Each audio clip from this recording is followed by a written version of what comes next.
Great. So welcome everyone to the debate seminar series, What is a Just Green Transition?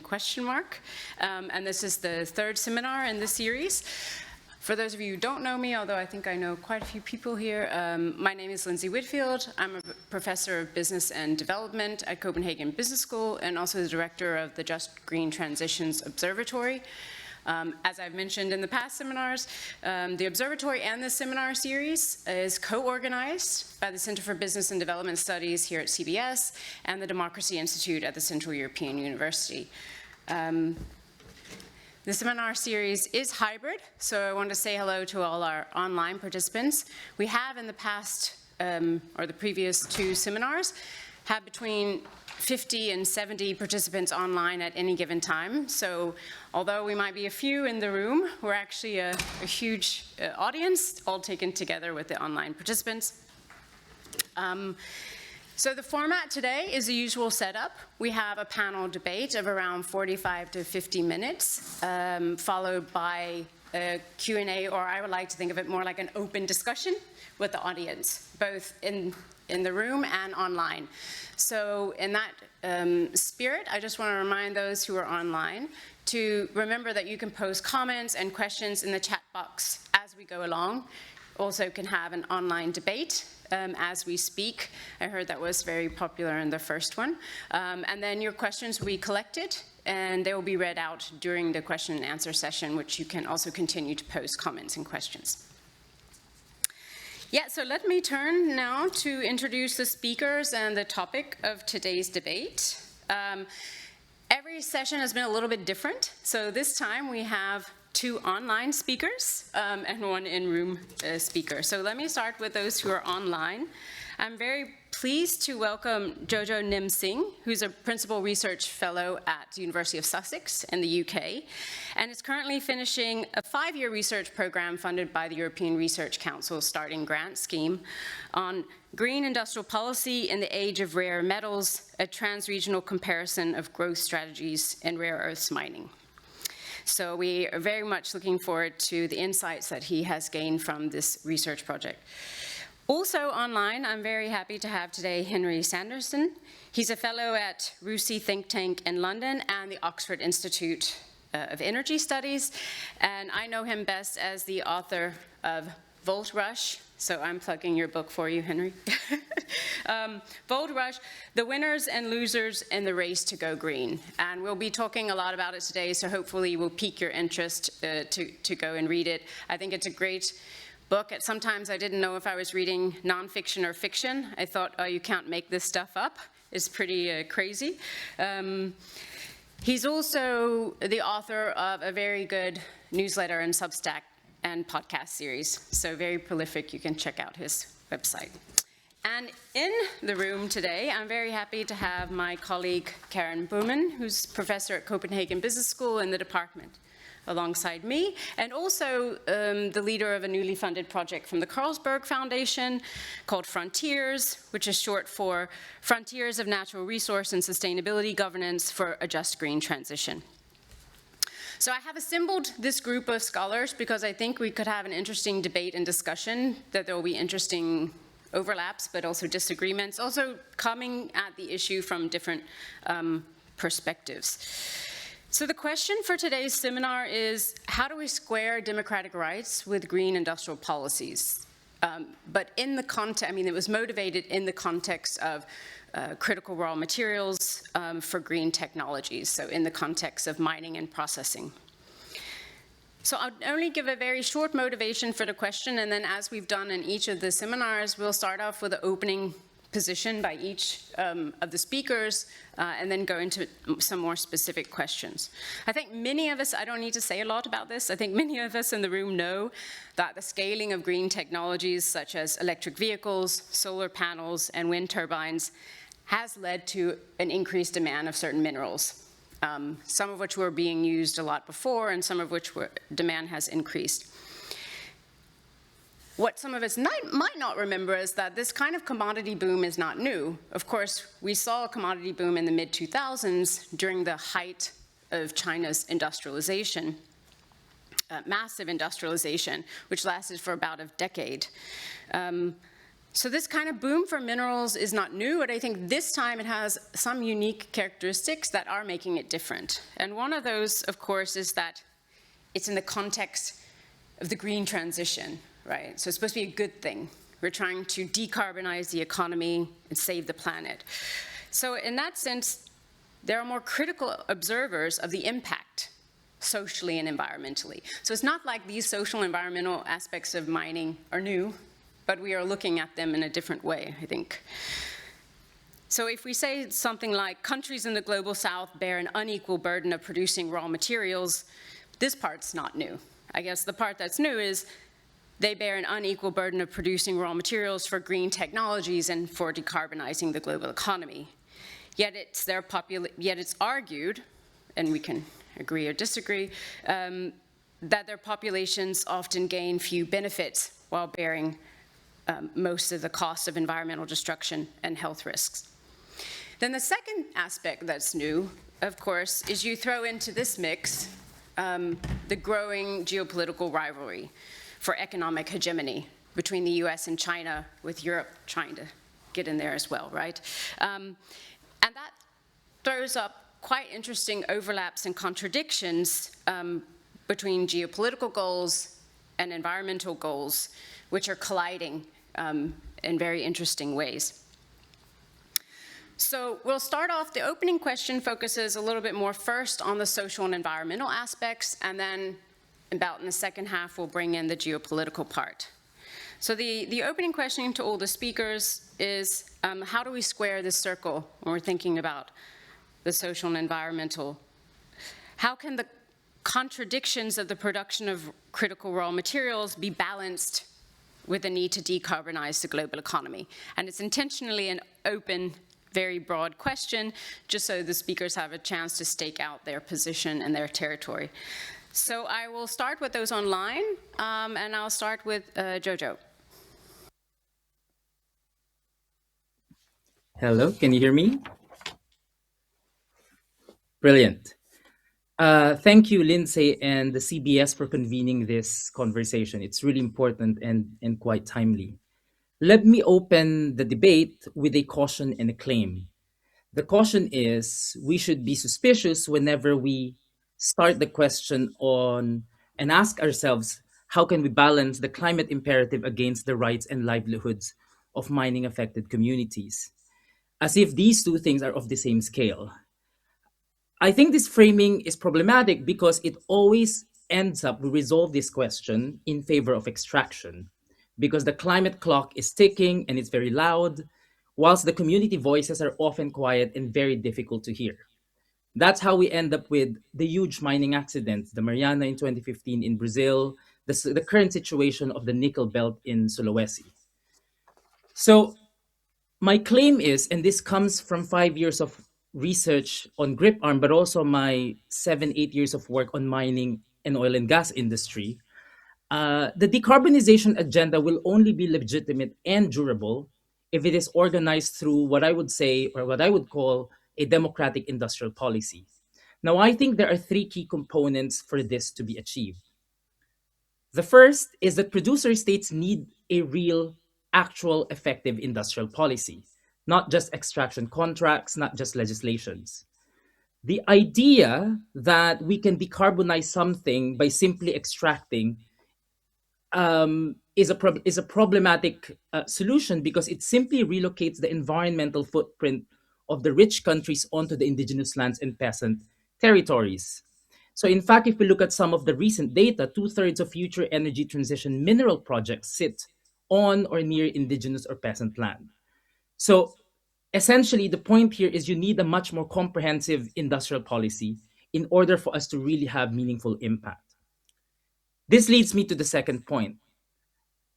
An industrial policy in the 21st century is radically different from what we have seen and experienced in the 20th century.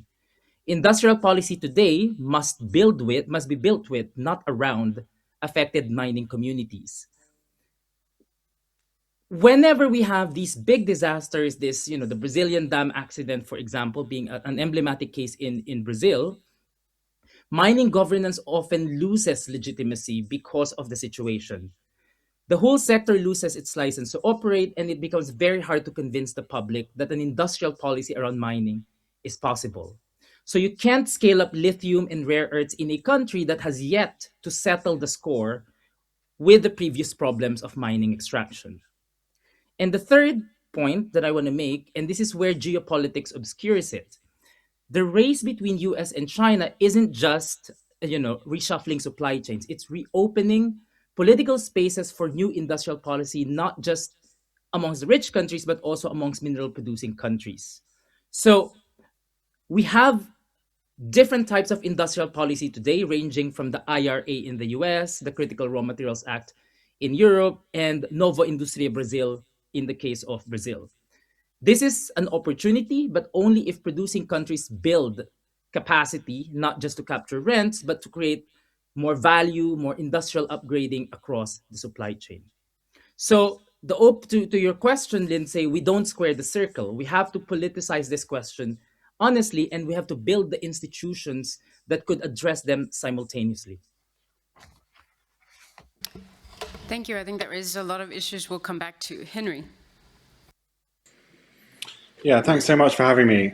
So I think if you look at what's happening in batteries and clean energy transition, there's some confusion, and the speed of technological change is changing quite a lot of the debates. So as it stands now, around 80% of batteries in China's EV market are lithium iron phosphate, so they don't use nickel and cobalt, and that's spreading globally. And all of the batteries pretty much that are used to store wind and solar energy are lithium iron phosphate, or LFP. So that means you don't need nickel and cobalt to make, in my mind, to make the energy transition. You may need it for your very smart premium cars, for rich people. So the nickel and cobalt story is more of an industrial story, and nickel's needed to make stainless steel. So if you're concerned about where your knife and forks come from, you're welcome to take up that concern. But in terms of the energy transition, we're on a good footing in terms of technological change. And then we have sodium ion batteries, which are coming in rapidly, and use sodium, which is much more abundant. So we don't really see a sort of material hindrance to the energy transition.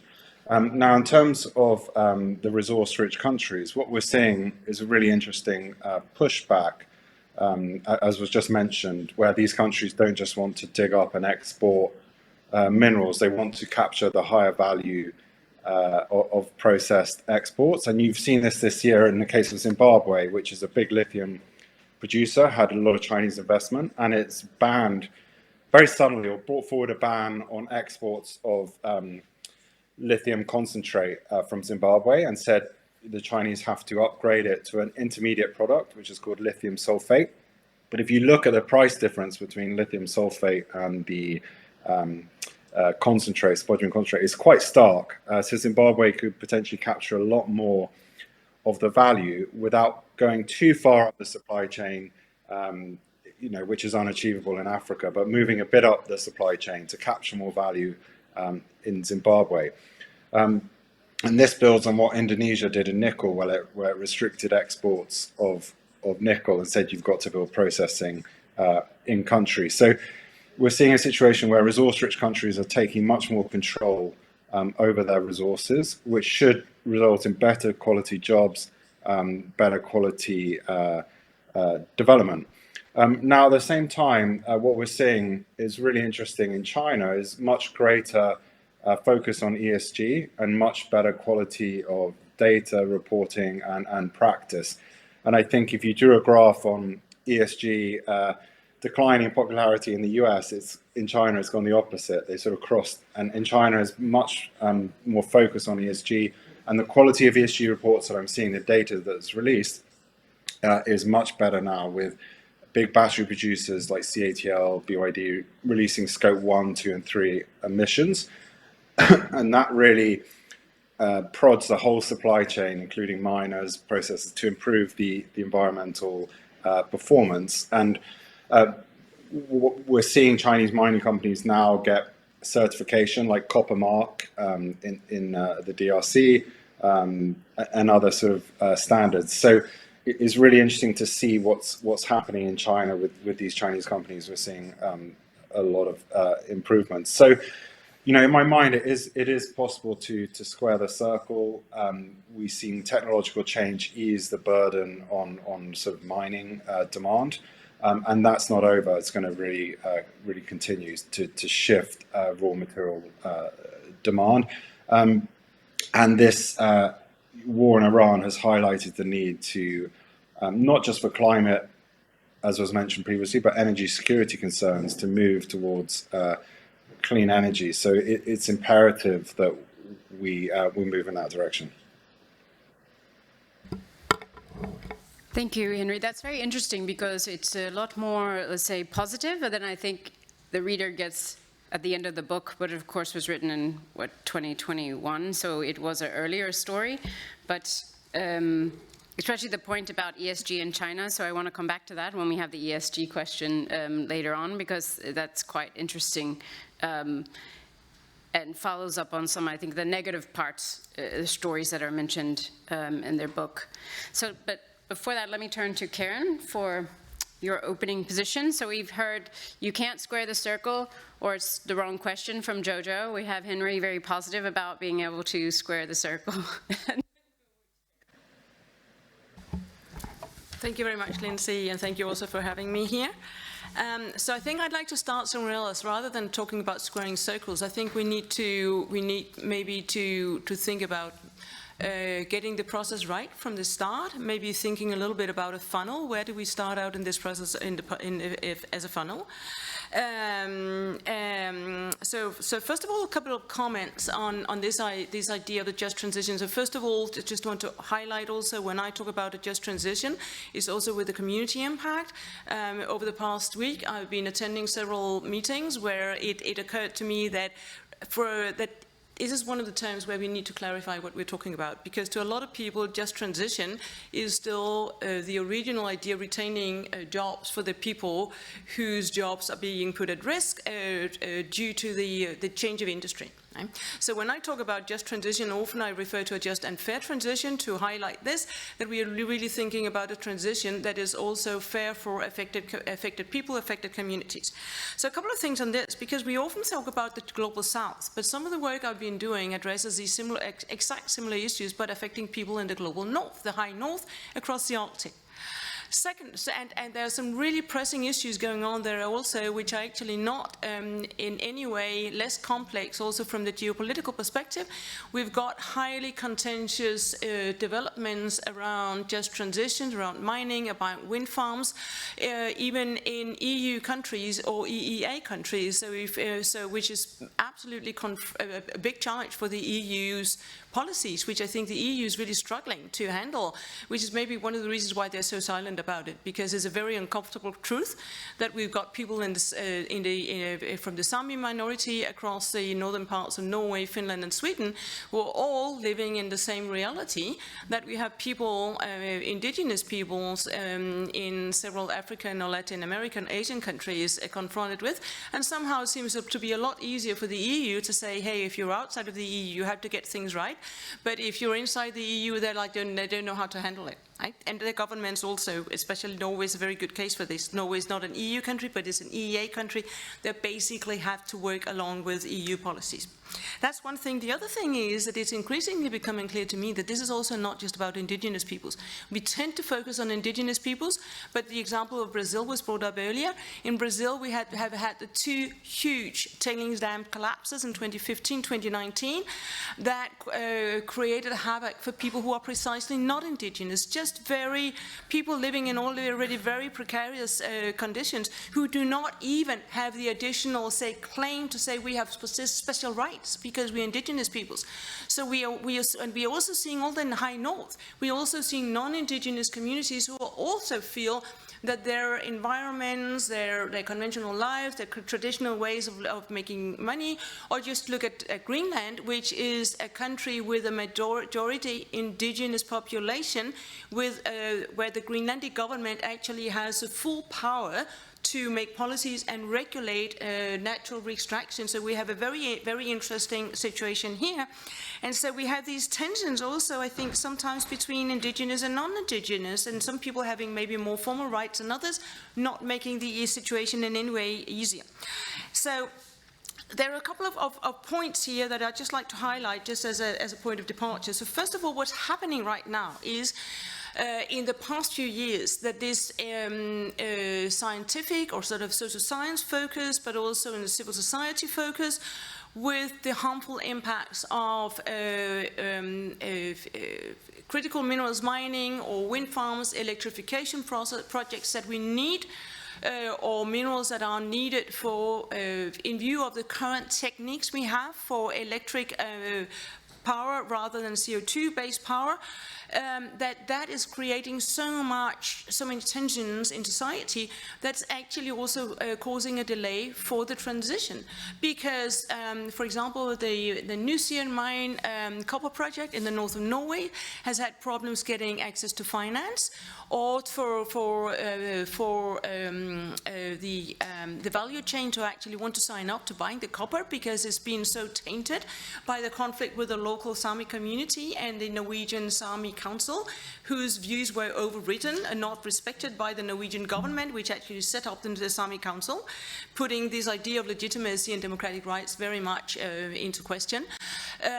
We've had examples also of including Danish invested wind farm companies in Mexico, in Kenya, as well as also not invested, but with a Danish company involved in Norway, also being put on hold as a response to local protests where the involvement of local people wasn't done right in the first place. So what we see right now is a shift, I think, over the past, say, 5 years, where the sort of the economic and also maybe the climate change mitigation paradigm is being put under pressure in such a way that we actually may end up with a delay of the transition, which is absolutely also not very good if we want to address climate change. So, once you've taken me just as a final point before we move on, I brought, and I'll be happy to share them with the in the room audience. I've actually brought a summary, a poster that's a result that evolved of a 3-year project that I've undertaken with a group of scholars, interdisciplinary group from across the almost circumpolars we can go these days. We cannot go into Russia, but we can still work with people from Russia who work elsewhere, where we've been trying to address this, particularly this democratic issue of the right to participation and involvement, and how to get that right. What does it actually mean? What is meaningful involvement? Something that also buys in very much to some of these soft law and increasingly hard law standards that we have also in the EU and beyond that. We can go into a bit more detail on that, where, say, the EU and other countries, Norway, France, Germany, to some extent the US, are also transforming policy into laws, and where this idea of meaningful engagement is absolutely central. But the big point here is, how do we get the meaningful involvement right so that people do feel involved, at the same time as this is a right to have your say, but it's not a right to have your way. And how do we deal with that? How can companies, how can authorities, how can scholars deal with that? So maybe as an introduction, but leave that Thank you, Karen. I think it also in a way links with something that Jojo has written about in his work on rare earths that I just want to flag now. It's not related to the next question, but I think it's an interesting way to throw it out there, which is that, a lot of people are like, oh, how did China come to have all these monopoly positions in minerals and processing? Well, it's not really rocket science. It's because Western countries in the era of economic globalization, where it doesn't matter where you source from, offshored and then outsourced everything to China. Partly because it was polluting and causing social and economic problems in Europe. So starting from the late 70s, they began to have factories in China and then just use Chinese firms, first state-owned and then local firm spin-offs from that. So, China's current monopolistic market position is the product of the era of economic globalization, when Western economies relocated resource-intensive and pollution-intensive industries to the global south. Which means exactly what you were saying. It raises a problematic position now that they want to do onshoring or friendshoring, but basically allies, but also closer to home, where now that's socially contested. So how can they have security over supply chains when there are protests? And these protests aren't limited to just very liberal democracies. I mean, we even saw it in Serbia over the Jadar mines and Rio Tinto, and the government had to put it on hold. So it's exactly because they have outsourced these, and now they are trying to reshore it, and it creates a lot of tensions that they haven't dealt with a long time. So that's some of those overlaps and contradictions. So moving on, I want to start with Jojo's work on industrial policy, so picking up some of the issues you flagged in your starting position.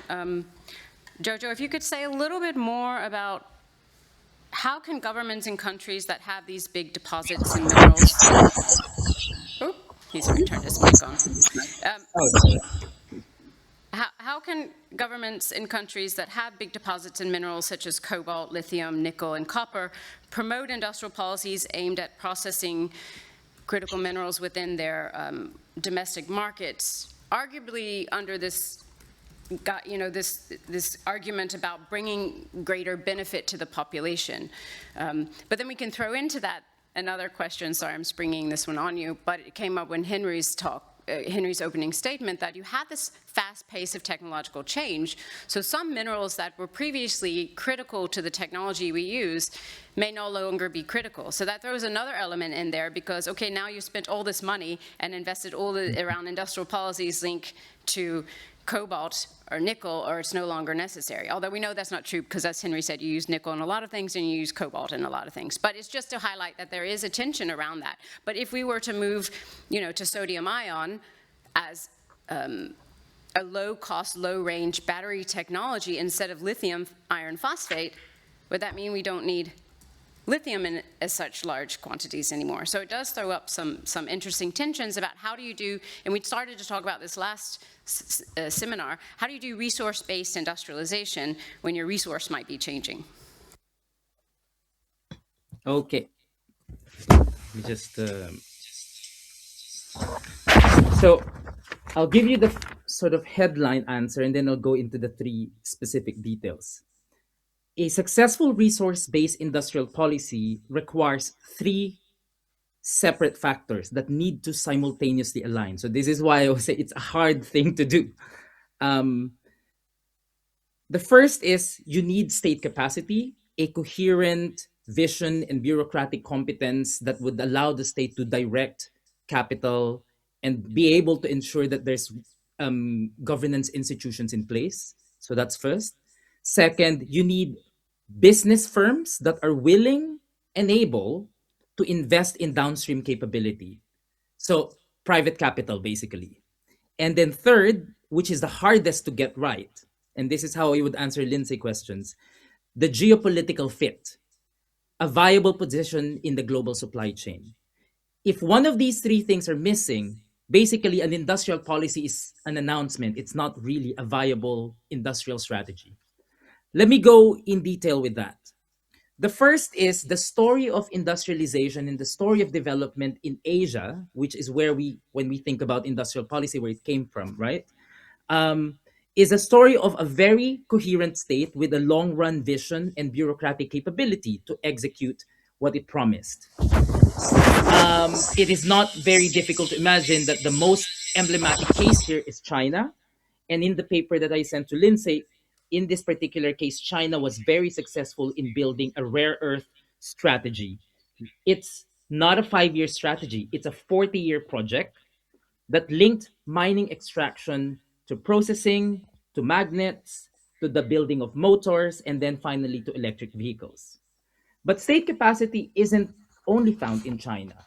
Countries like Brazil, Indonesia, middle-income countries have developed some kind of political and institutional capacity to, to use their natural resources as an engine of economic development. In the case of Brazil, in fact, it's really interesting because the oil and gas sector was developed through a state company, Petrobras, whereas the mining industry was initially developed by a state company, Vale, that became privatized afterwards. Niobium, which is one of the defense minerals that the U.S. wants to control, 82% of niobium is in Brazil, and it's practically controlled by a joint venture between CBMM, a private company, and Codemgi, a state-owned enterprise in Minas Gerais. So the point here is you can't develop an industry that has so much high risks and costs without a competent state. And so that's one of the major ingredients for any kind of industrial policy promoting processing. Second, you need actual producing firms. When you see Bolivia nationalizing, what they actually mean by that is they want to change the contract. That's really what they did. In many cases, that's what most countries are doing. The problem with that is you don't have the capability to develop the processing capacity, and you don't have the right incentives so that they can move up in the supply chain. Now, let's not get this wrong. Private capital love mining. They love it because mining, especially taking them from the ground, is the most profitable aspect of the supply chain. However, processing and refining isn't as profitable. It has lower margins, longer lead terms. It's harder technology that you need to develop indigenously. So firms need to be pushed through either local content policies, state-led financing, joint venture mandates. There are many different instruments that you could use. But basically, the point here is you need to have a ready private sector that would take advantage and would respond to the incentives and the policies that the government is putting in place. And finally, and as I said, this is the hardest one to get, you need a viable position in the global supply chain, which means, in particular today, you need to be able to challenge China's dominance in processing. China controls 70 to 95% of refining of key transition minerals. So this strategy of diversification in the West in particular, we will get more minerals from South Africa, from Bolivia, from Chile. That's not going to work because at the end of the day, you will still send them back to China.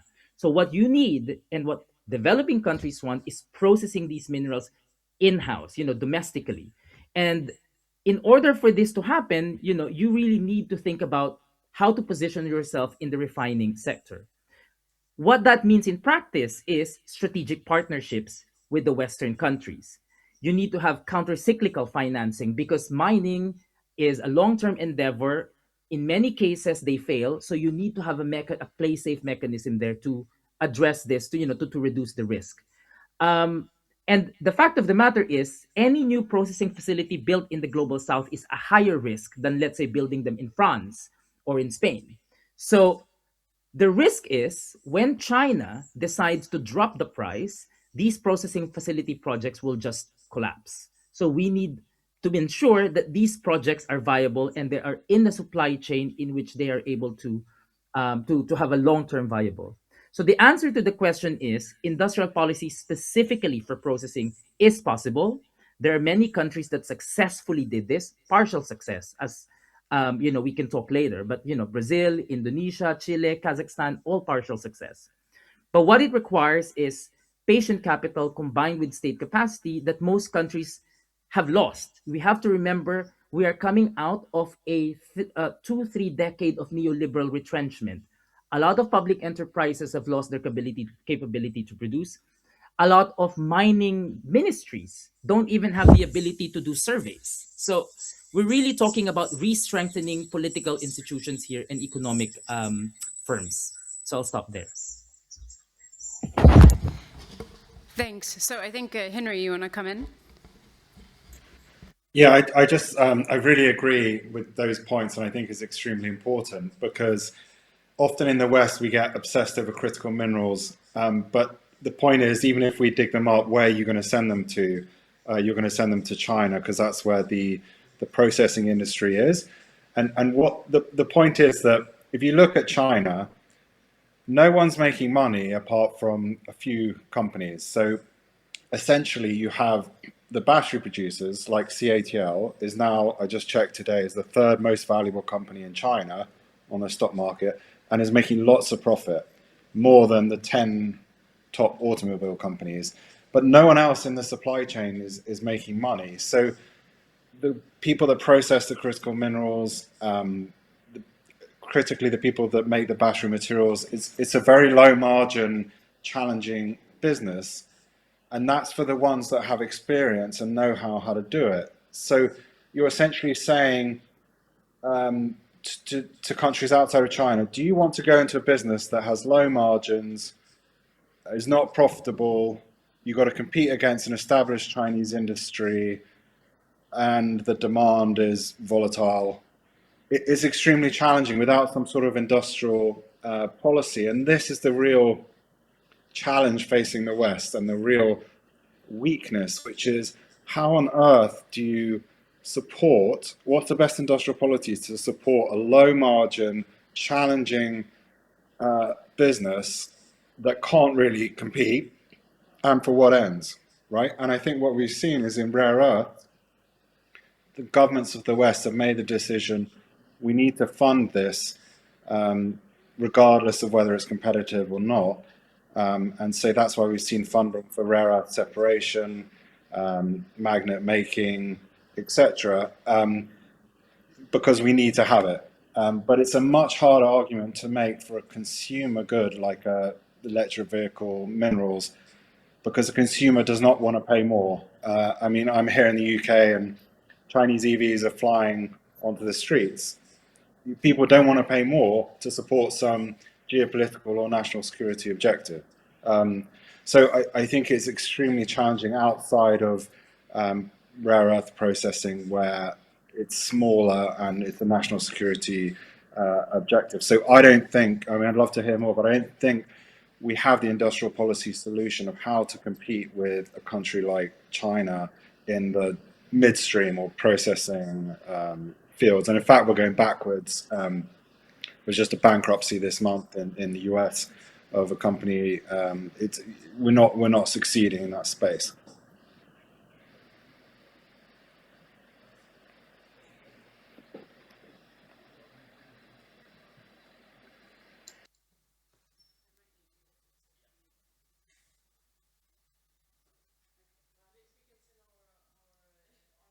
Audience and speakers, if we're having a little bit of an IT issue, we No. might have gathered. No, it'll be fixed.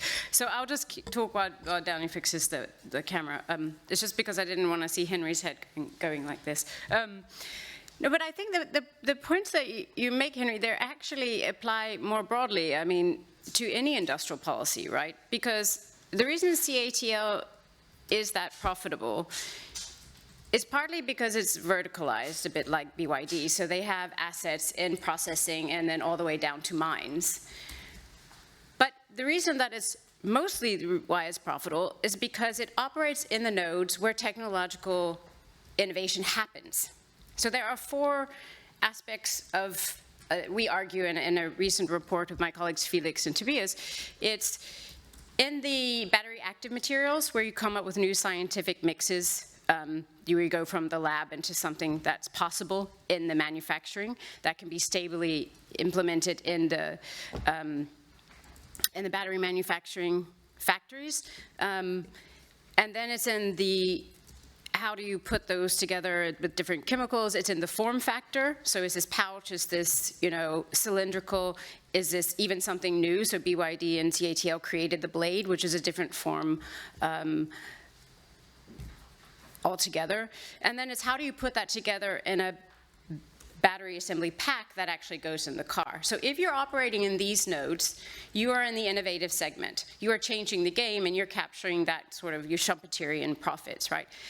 That's the case in all global value chains or all industries. So if you are operating downstream, but I was interesting, I didn't know, Jojo, the mining is very profitable, but all those in between, because it becomes commoditized, because what you're producing, pig iron or whatever, it's a commodity, right? It's never been that profitable. So in a way, what you outlined here is what we who teach industrial policy, it's a standard industrial policy problem. It's always there. It's not actually technically new related to the green industrial policy. I think what's so fundamentally new for people on this side of the ocean or the side of the hemisphere, is that they are now the ones catching up. So they're not used to thinking as a latecomer firm. They're used to thinking as the innovative firm. And so they have forgotten these lessons that those of us who teach development economics have been doing for a very long time, right? That because there are low margins in mature industries, because it's a more commoditized product, there's no pure business case to enter this. You have to catch up, you know. And Hyundai was only able to catch up in ICE vehicles because of the massive money that it could channel across its conglomerate, and also the massive money that the state could channel to it through the nationalized financial sector. You have to throw a lot of money at it. If you're not at the technological frontier, if you're trying to get back to it, it is this low margin game that's only possible with industrial policy. So I just wanted to flag that point, because you put it so well, but it's just the general industrial policy. And I think until the debate changes in Europe, until a European economist can come on board that this is what industrial policy entails, European countries and the US are going to continue to be confounded by this, and they will lose it. So you have two problems now. You have to throw a lot of money at a low margin business, and you have the environmental and social impact of mining and processing together, which is kind of making it a double whammy. But before we move on to the next set of questions, I wanted to push you and Jojo to go back to, so I mean, Jojo, in a way, the criteria you outlined seem to me to be impossible. Because we don't see anyone challenging China. I mean, most of the countries we see in the global south, as well as in Eastern Europe, where I have been doing research, the strategy has been to invite Chinese firms. So if we take the case of Indonesia, which I know both of you have worked on, and also some people in the audience, like, can we say this is a success or not? Or maybe it's too early to say, but Jojo, you tend to emphasize the positive side of the story, whereas Henry, in your book at least, you talk about also the negative environmental problems, but also, and I'm in a lot of development seminars where they like to say, look at Indonesia, it implemented an export ban. But as you show so brilliantly, Henry, this immediately benefited Chinese firms who already had set up processing in Indonesia. So when you don't allow for the export, basically you were just handing Chinese processing firms a windfall, right? So I just want to hear you and Jojo debate this issue.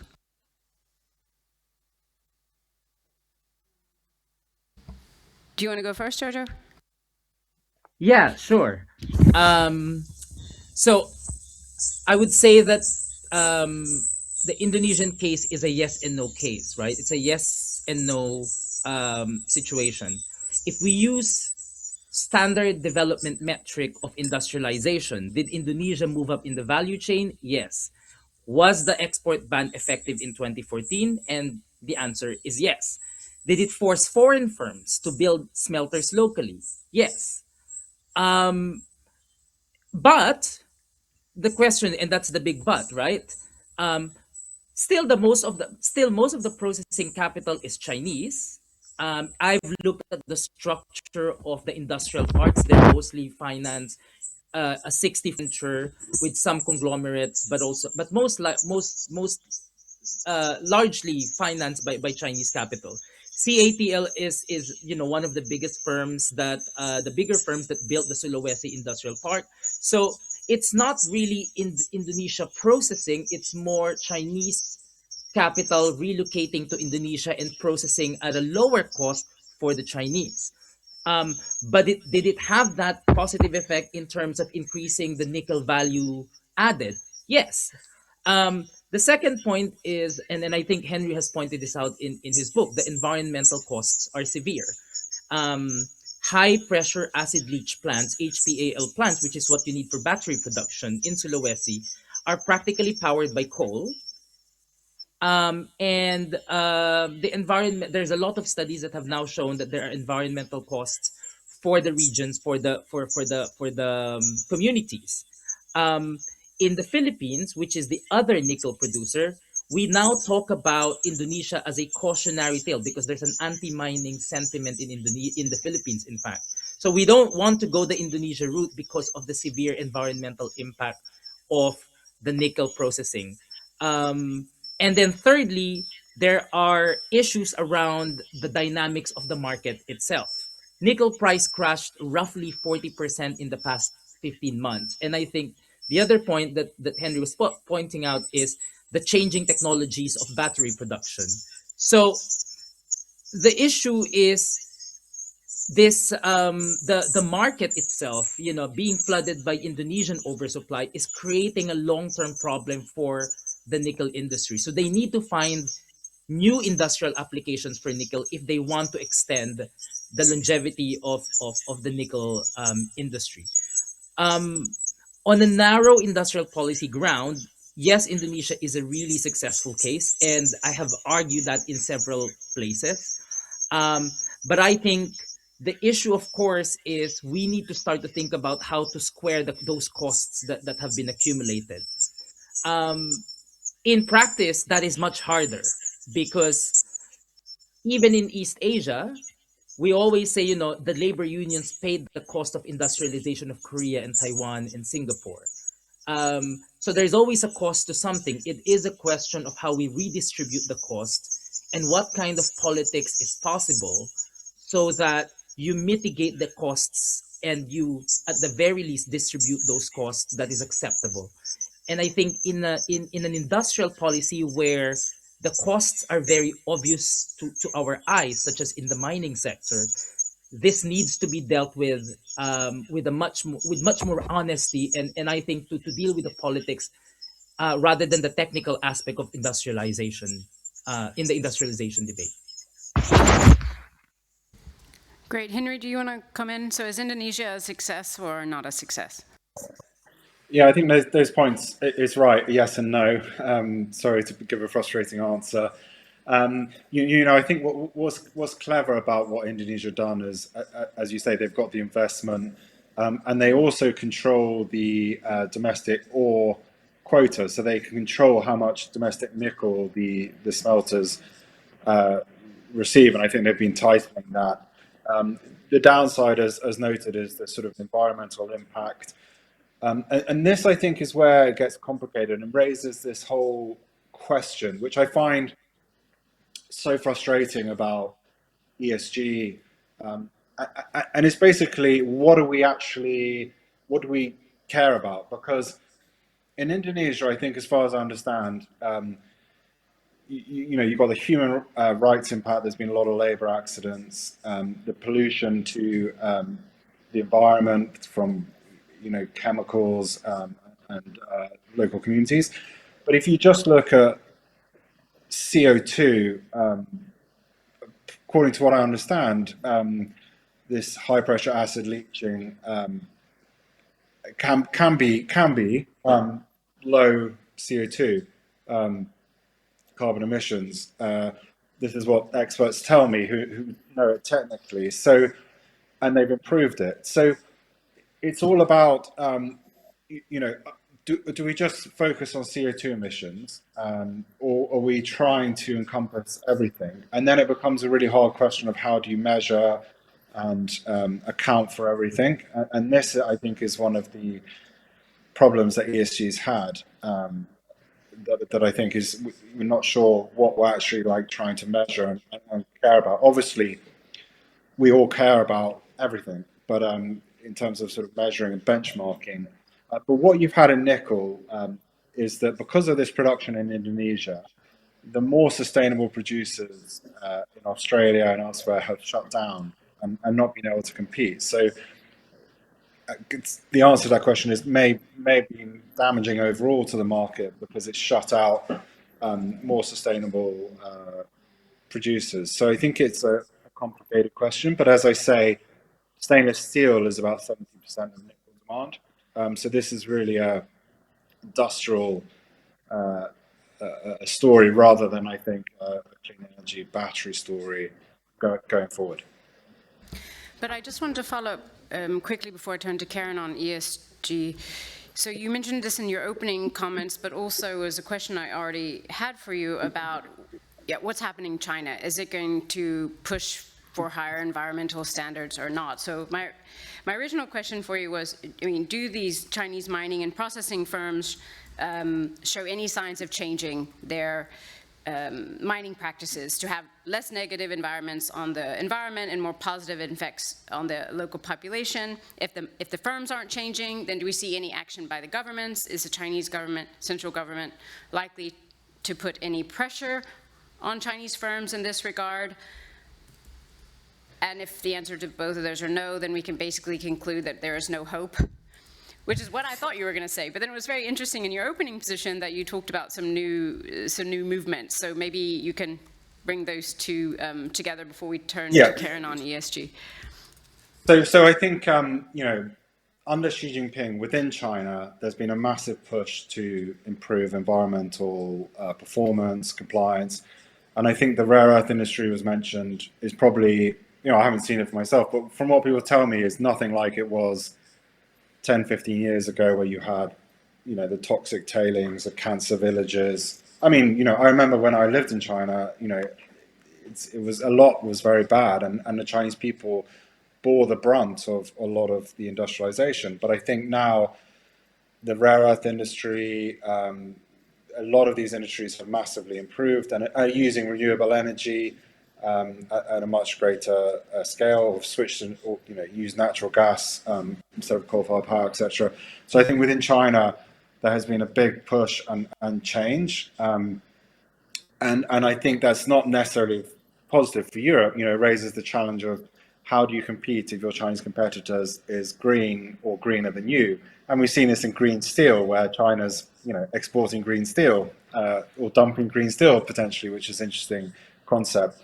But I think outside China it gets a lot more tricky, where I feel that Chinese companies often just do the bare minimum of what the local country requires, and we've seen this in DRC and Zimbabwe and Nigeria and elsewhere. So I think I haven't seen enough of the Chinese government sort of taking control in that situation, or maybe there's some rhetoric, but you don't see, there's artisanal mining in Nigeria of lithium, et cetera, et cetera.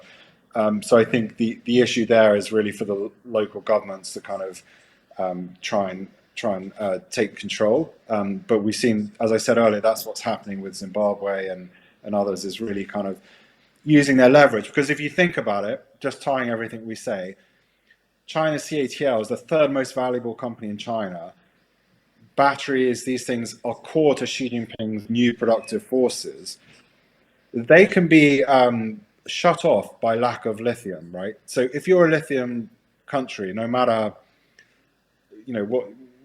how you feel, you have leverage, right? So these resource-rich countries have leverage, and I think what's so interesting is to see how do they use that leverage, and how strong is that leverage. That's a really critical thing, because obviously if Zimbabwe said you've got to do processing, the Chinese companies could say, well, forget it, we'll just go to Mali or go to somewhere else. So that's a really interesting thing, I think, that's going on at the moment, because China's facing tariffs on one end, electric vehicle tariffs, and then on the resource inputs, these export bans. Yeah, but I think that reminds me of the commodity cartels that the third world tried to form in the 70s, right? So they'd have to be able to come all together, which sometimes they managed to do, but they were easily played off each other, and then they fell apart. But let me turn to Karen now, because a lot of your project is on due diligence and what works and what doesn't, and you've looked a lot at ESG, but I think that, at least when we were talking earlier, you said that might not be the most useful tool, so maybe you could share a few insights of whether ESG accounting is having any effect on mining practices in the work you do. Thank you very much, Lindsay.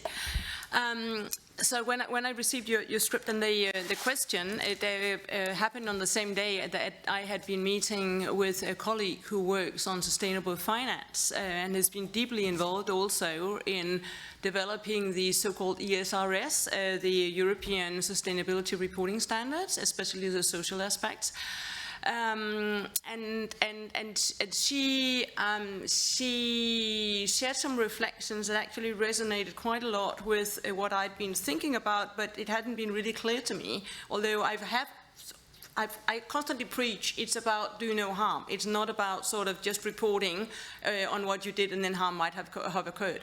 But what she said was that this ESG focus and the reporting focus, it really results in a shift in organizations to the reactive approach, right? So I think that's what I'd like to sort of challenge, is that what we've seen, especially probably in Europe, but maybe also elsewhere, and also maybe with the Brussels effect, driving sustainability laws and regulations and norms elsewhere along value chains, is a shift from this proactive identification and assessment of harmful impacts and carefully reflecting on how to prevent those.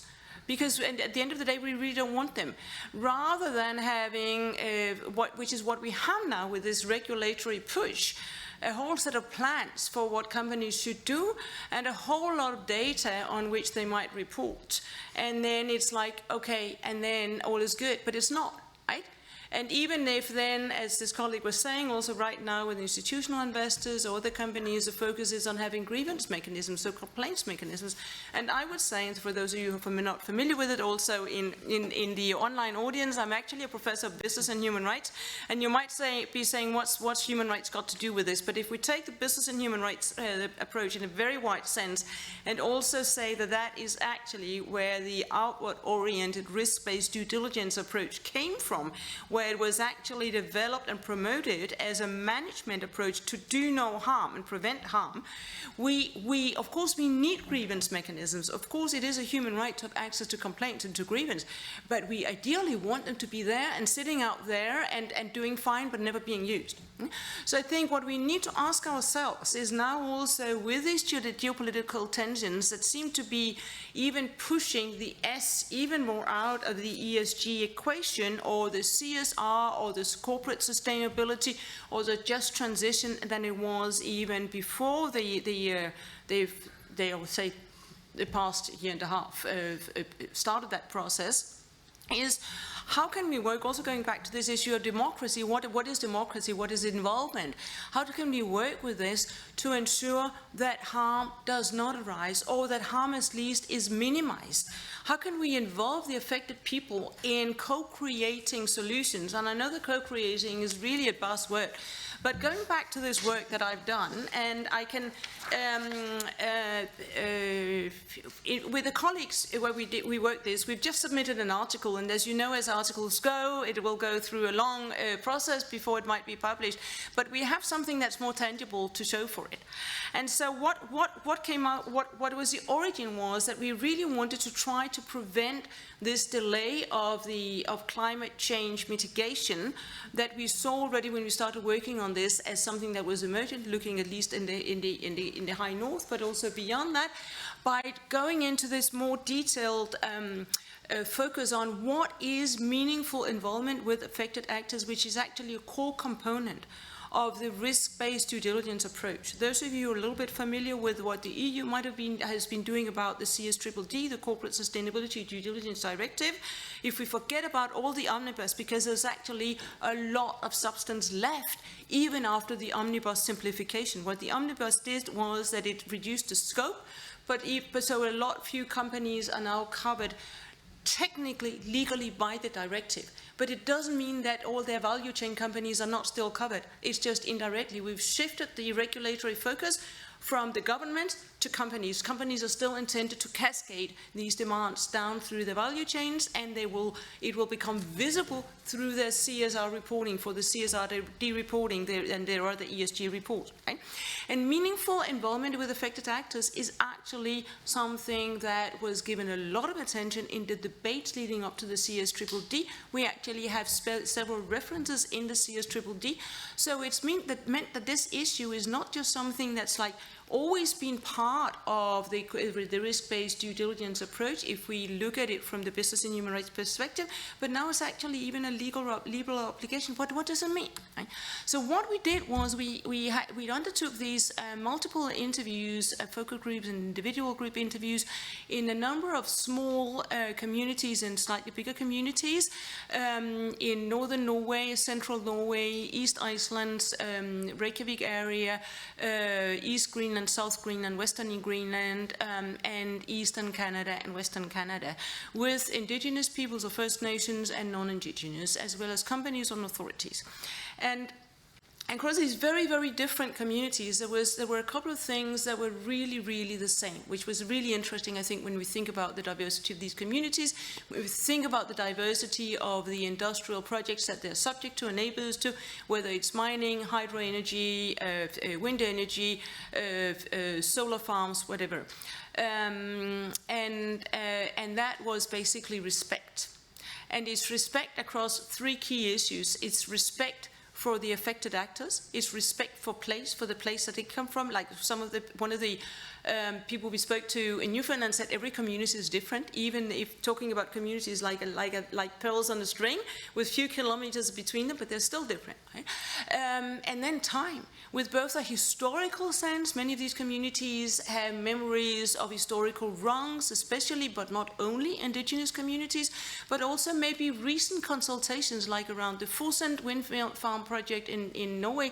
They said now they have new companies coming in and asking the same questions, but they said we said no once, and no is still a no, right? Respect that.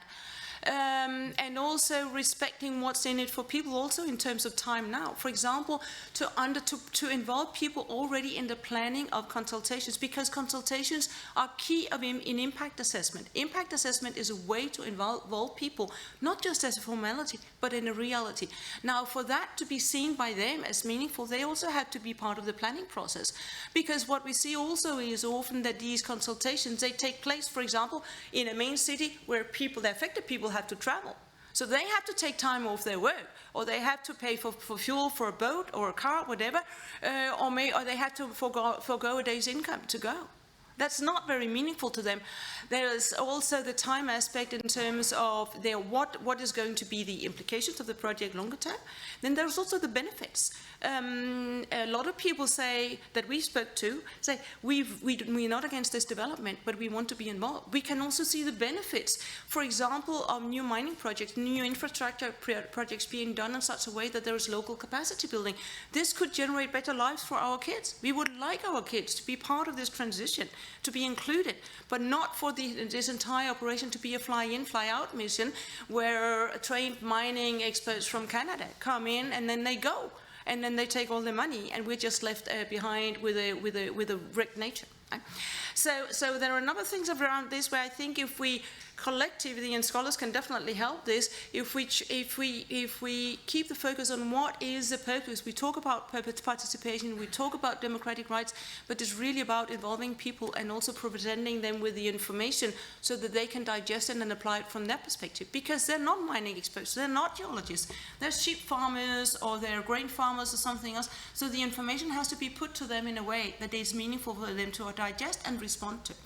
And with that, I believe that we can all actually help collectively work with affected people to actually put some flesh into meaningful engagement, so that it's just not another box that gets ticked in an ESG report that didn't really make a difference. Thank you, Karen.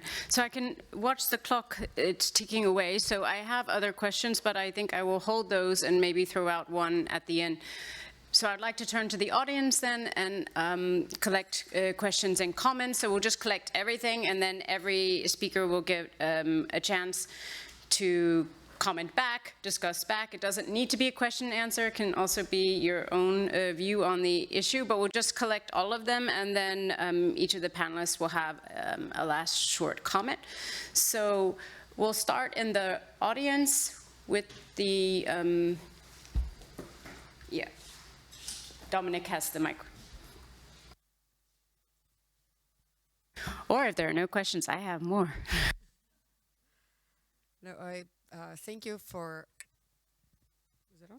Yeah. Thank you for the presentations and thank you for the discussions. Super interesting. I think there's a longer debate here, but there are a few aspects that, I mean, in Lindsay, you even mentioned the commodity, no, I want to say mafia, but it's not mafia that he used. It's not the term that he used. But in any case, the commodity group that was formed earlier on, but that failed. But maybe, it's a different time. Maybe we have to rethink that, because it's in terms of the if we are to compete, right, or if these countries, they will have to come together. and I mean, I'm speaking now from the global south perspective. Sorry, I'm Isabel first, and I'm a professor here at CBS. And then, so it's just the idea that like maybe this needs to be rethought. So that's one aspect, and that's I would like to hear what are your thoughts on this. If this would be like, and the same thing goes for the countries in the African continent. Like if if they would benefit maybe from coming together to create like more of a like a powerful like way of intervening. One, the other one is like how, I mean, one thing is the people that are involved, and as Karen also put, the aspect of the do no harm, but the do no harm is also regarding the environment. The environment, it's not silent. I mean, it's silent as a stakeholder, but it's not silent as a how it manifests itself, right? And obviously all um, the terrible cases, actually, as also mentioned by Jojo, like in terms of the um, Brazil and all the yeah, and these are not really account. I mean, they are account. They are known. They're like, but they kind of disappear in like from the majority of the media, and then they are not really used as actually as a leverage for new developments. And we know that even though it's not reaching here, we see that has been a different, more recently, like there was a dam, also another dam that was that burst in Minas Gerais as well. No international media considering all the many things that are happening already around the world. So how do we account for nature in that? How do we have that this is also considered? And and the other question was, how do you see, the possibility of countries kind of uniting themselves, or everyone like putting their not only their resources but also their money on developing manufacturing, like, and power, like in-house for not a very competitive due to the industry situation and the power of China in that sense, in the EV market.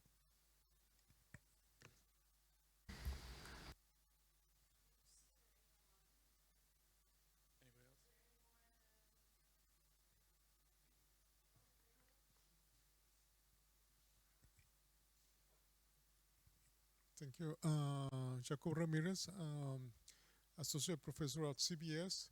So it's more about a comment, a question. So because it's quite negative, what I read from Jojo.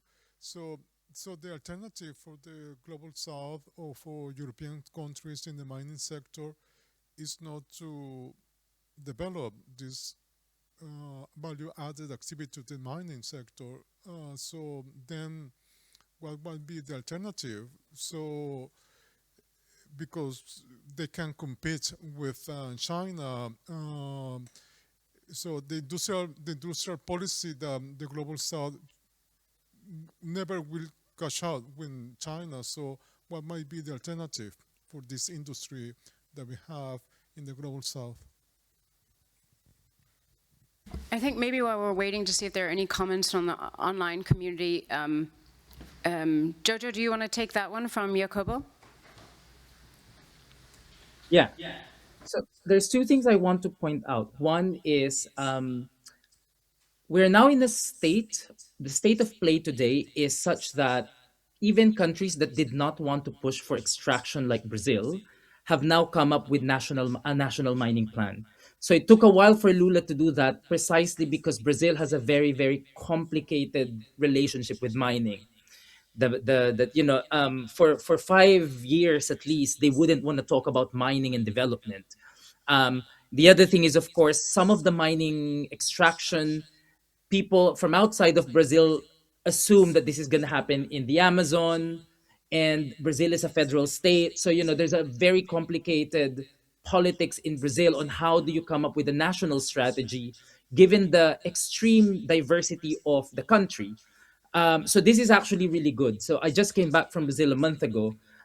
They are about to release a national mining plan, and the focus is value addition and making sure that there's complementarity between different mining states in Brazil.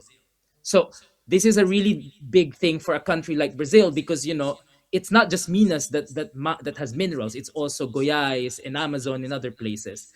And there is an imperative to bring in the manufacturing industry that has lost its place in Brazil because the country deindustrialized from 2002 onwards.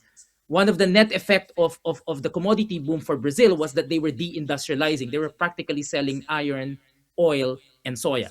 So now there is a plan, and what they want is that for this new cycle of extraction to not just be about extraction of minerals and getting rents, but also focusing on employment and making sure that there's a bit more balance between the different states. Now, how do you deal with China and particularly in the context of mineral states? So there is one thing that's common amongst mining states, which is if they have minerals, believe me or not, they will extract the mineral.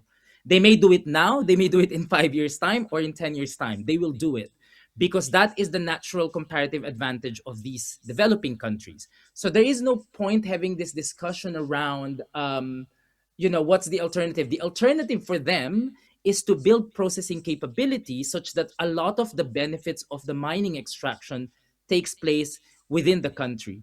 That may be a question of when you extract, that you kind of have a plan of when the extraction will happen, when you phase it. Or it could be, as Karine has pointed out, it's a process oriented. You need to think about how to set up an industrial strategy that involves a lot of the people who will be impacted directly by these extractive practices. So at the end of the day, for me, I think what's really important is to really understand the constraints of mineral states. It's not. I think there is a misconception in the debate that if you have lithium, you would have to produce battery.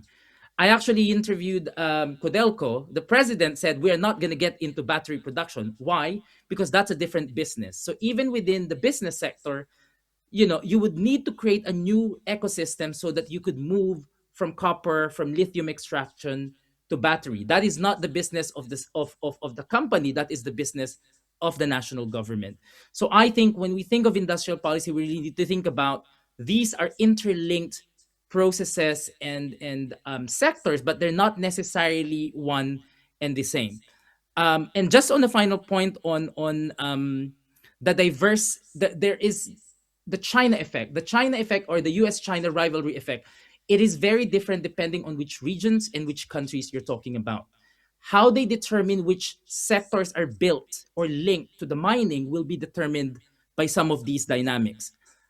Vietnam is a good case. Vietnam has rare earth, they have tin, they have bauxite. They've decided not to do mineral extraction. They've decided to focus on components of wind turbines because they could complement Chinese supply chains instead of competing against Chinese, companies. Chile is another great example. It's a country that is potentially the most important when it comes to copper and lithium. The Chilean government and the state company has decided we are not going to go to produce batteries. We will focus on building knowledge of extraction, technologies of extraction, making sure that they get as much as possible, as much benefit in the upstream sector, expanding the technologies, DLE, all these different types of technologies, and making sure that they stay in Chile, and then they let the other segments of the supply chain to other countries. So it's not just Indonesia doing the Indonesian model is the most fascinating because they've actually done it. They've managed to move from extraction through a ban and then moving to processing. But even that case, I think, is just one pathway. So there's a lot of these things that are happening, and there's no one clear formula in my mind how an industrial policy would look like.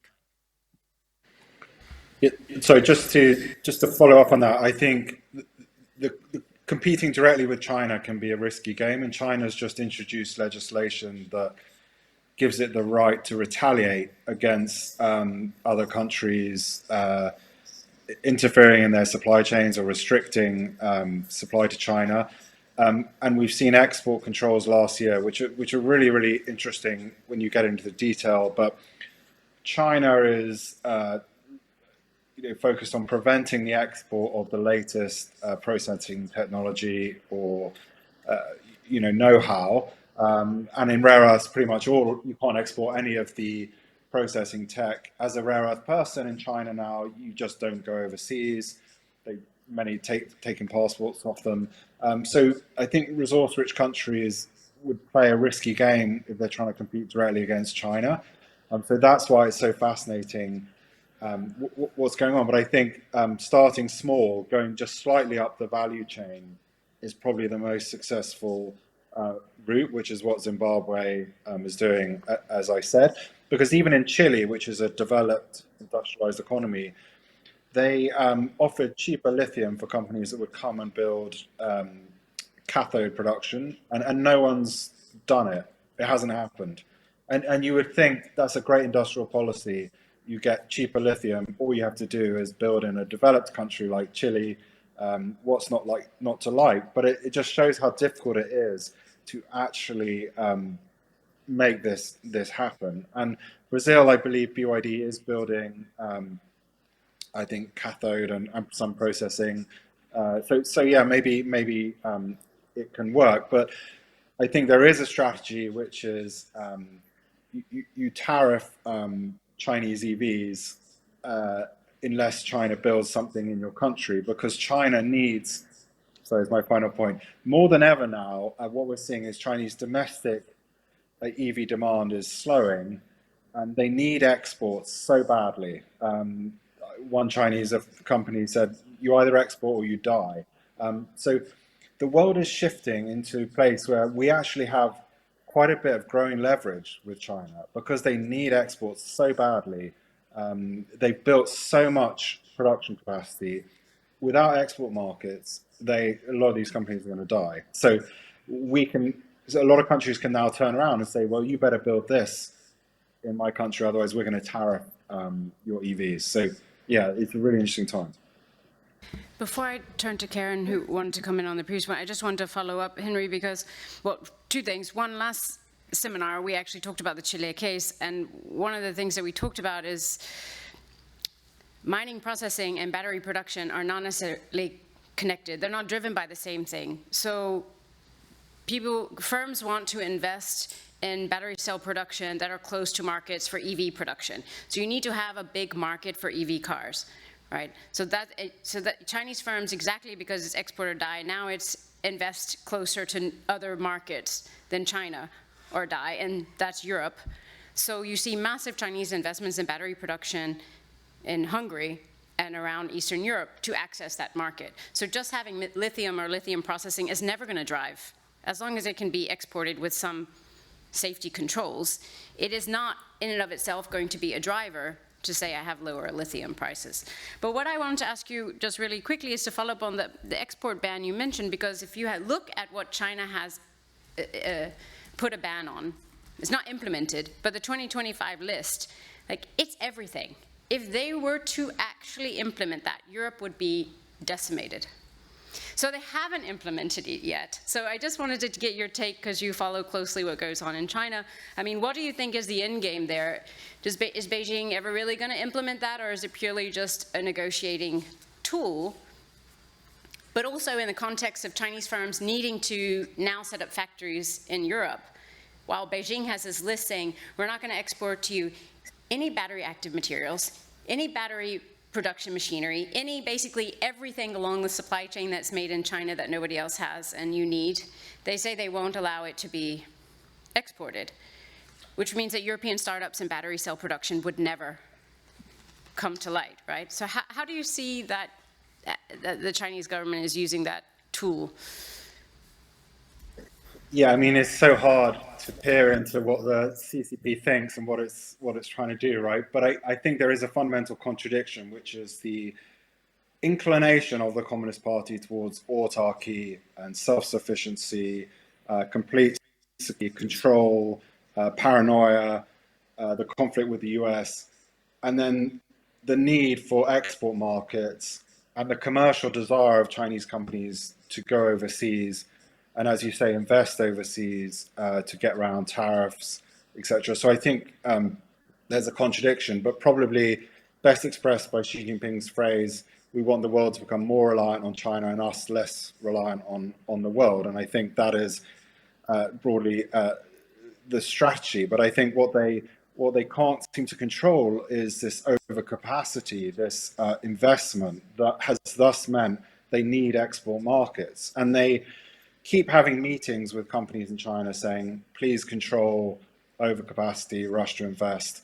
But we don't see it slowing down. So I think they have a big problem, which is their domestic consumption slowing. They need these export markets, yet they need to also fight this trade war with the US and also protect themselves. So I think it's all hard to but you're right, the controls proposed last year that were paused for 1 year after Trump and Xi met in South Korea are very, very strict and serious and would cause a huge amount of issues. But just having them dangling there, they could be brought back in November, it is a huge threat, right? And I think China has used that leverage in the trade war, and let's face it, it's probably won, right?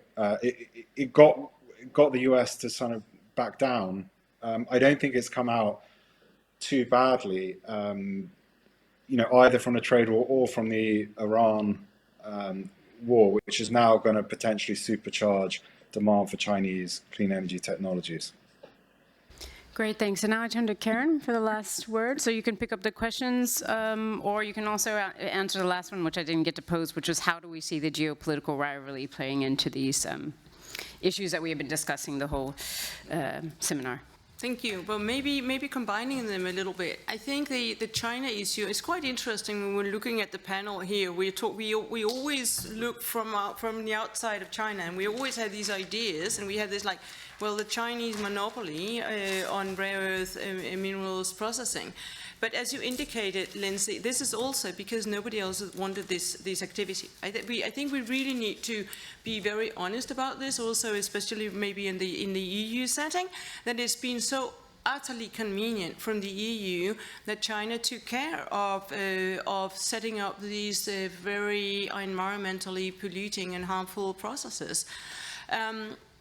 So looking at the current geopolitical context, and also looking at the fact that China has actually sort of cracked this, how to do it, although in a way that probably most of the countries would be happy not to have to adopt current. Right? But with the current geopolitical context, what we see already now with Canada pivoting towards China, Europe all of a sudden opening to China, whereas in the past years it's been no, we don't work with China, trying to bring that into a much more productive conversation and say, hey, we could all learn from each other. Maybe we don't need to reinvent the wheel. We don't need to, square the circle. But we could work together to build on some of the knowledge and processes that China has developed, and also add some Brazilian, some Latin American, some Australian, some Canadian, some European standards and knowledge and innovation, and maybe come up with minerals processing that was actually less environmentally and socially harmful, which might be a good way to also advance the just transition in a more responsible way. And if we look back at the way that China, I know there are lots of views on China, but if we look back at the way that China acted during the first Trump administration, where they stepped in terms of climate change as a global responsible actor, there might actually be some potential to actually benefit from the current situation and say, hey, let's work together, rather than fight, which is not very productive for climate change mitigation. So whether we fight with words or even worse with weapons, which somehow very oddly seems to completely eschew all ESG and CO2 emission calculations, as if people imagine that if it's a defense plane or if it's a bomb, there's no CO2 emissions. And maybe that's my final word. Thank you very much. I think this has been a really great panel, and we could obviously go on for hours, but I limit each seminar to an hour and a half, so we've come to the end. So I want to thank again the panel for joining me, and thank again the audience here at Copenhagen Business School and online for joining. And I just want to plug the next seminar, which is on April 30th, where we'll be in conversation with Andreas Malm from Lund University on his latest book. He's a very prolific writer, with his co-author. But it's on the long heat, climate politics when it's too late, which is a very disturbing read, but I highly recommend reading it. So that's what we'll be discussing next time, and look forward to seeing you there. Thanks. Thank you. Bye.